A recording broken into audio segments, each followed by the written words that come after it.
All right, so for most of you, you probably already know a lot of this stuff, but it's just kind of a basic knowledge for those of you who maybe don't know about the Enola Gay. And there might be one or two things in here for those of you who already do know about it, one or two things that you maybe didn't know. All right, so quick overview of what we're going to cover. So let's start with Tinian, the island. This is where the Enola Gay took off. This becomes the big bombing base for the entire attacks on Japan.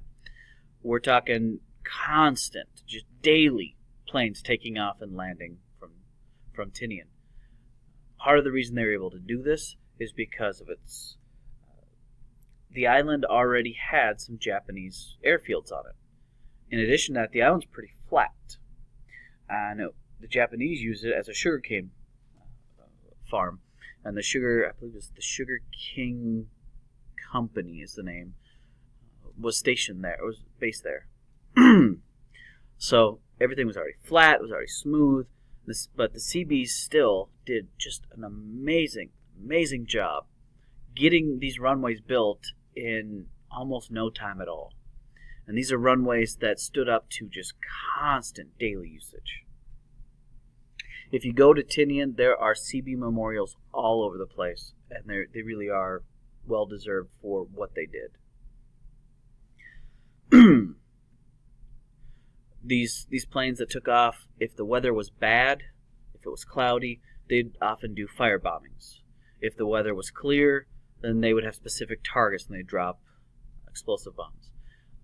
Sometimes they were dropping mines into the water to stop the boats. So these runways were used constantly. This picture here is a great example of just how busy these runways were. So this is one of the newer style B-29s. You can tell based on the shape and the coloring, it's not the big green flying fortress that you're probably familiar with. Each one of these hash marks down below the window represents one successful mission. There's 20 hash marks here, and you can see they're loading it up for its 21st mission.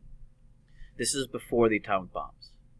So these people were constantly flying out. Just every day, the commander wanted every single plane loaded with bombs and flying.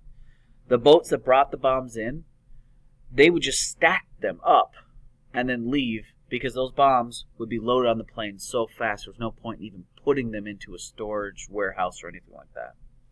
So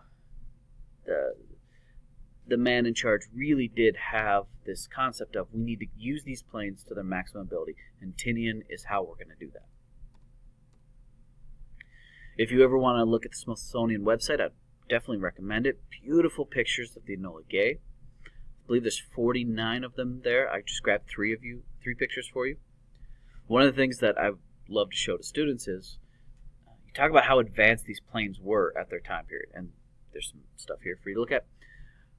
And if you look at this middle picture, it kind of looks like it could be part of the International Space Station. I mean, it's this pretty tech-looking thing.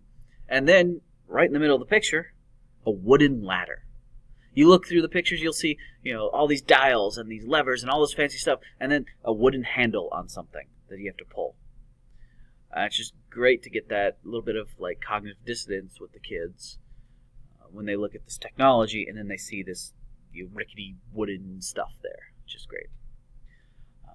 Speaking of getting kids to do stuff, if you're interested in having them do some math, maybe as a warm-up or something like that, you could talk about the planes burn 500 gallons of fuel every hour. They had a range of 3,000 miles. How much did they use? How much extra weight did that add to the plane? All sorts of stuff like that. All right, so the Enola Gay itself, which is this first picture right here, this is called the silver plate model, and it was manufactured in Nebraska. And it was donated to the Smithsonian back in 1949, and the Smithsonian, in something they would later regret, pretty much left it outside to rot for a very long time. They ended up spending a fortune to restore it, and a lot more time than they expected, a lot more money than they expected. I believe they have the full story on their website. Here's the crew. I'm not going to read it off because, duh. One thing I do want to point out, though, is on the right here, these accompanying planes often get left out when people talk about the Enola Gay. We often get this image in our mind that it's just the Enola Gay going. But then who was taking the pictures? There were other planes involved, and I want to take a second to point those out. All right, so the little boy, the atomic bomb itself. This is a uranium bullet-style atomic bomb. If you look in the most simplistic way to say it, a bullet is fired, and when it hits, you get the explosion. It's quite a bit different than Fat Boy, but we're just looking at Little Boy right now. It was brought to Tinian in pieces. There were 2 boxes that were sent to Tinian by the Indianapolis. And that's a great story in and of itself. The Indianapolis, the captain being told that if you sink, make sure these get put on a lifeboat first. Then see to the people on the boat. One boat all by itself going through the waters, very dangerous. Anyhow, it made it there. They unloaded it.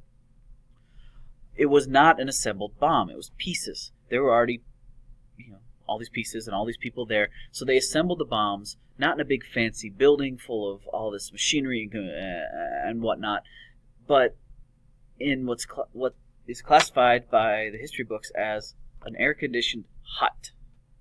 So I just get a kick out of that. After the atomic bomb was dropped, the next day, I believe it was, a bunch of pamphlets were dropped on Japan. If you're curious what those say, just ask and I'll send you the details of the pamphlets.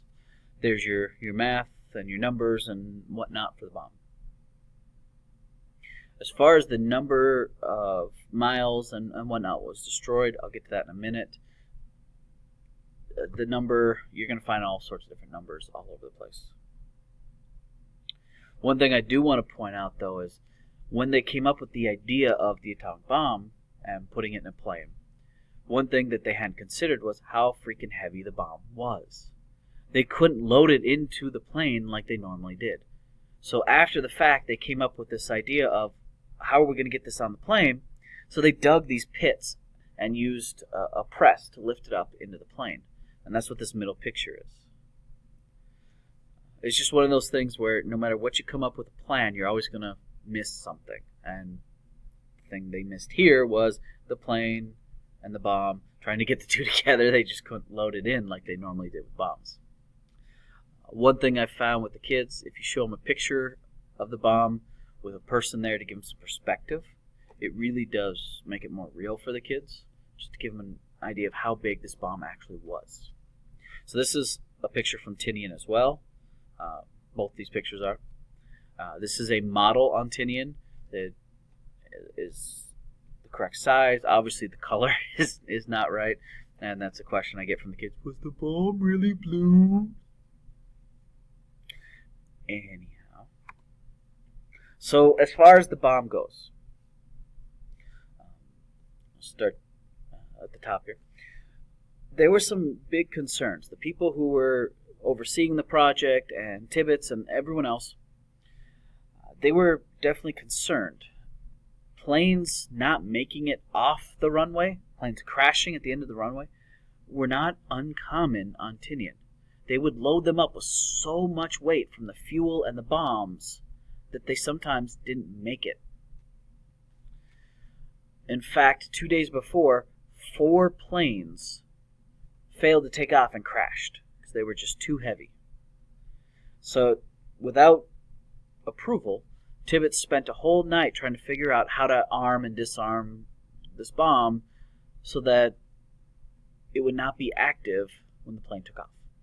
Now, I've read some things online that say the bomb would not have exploded if the plane had crashed, that the crash would not have caused that uranium bullet to fire down the chamber, causing the reaction.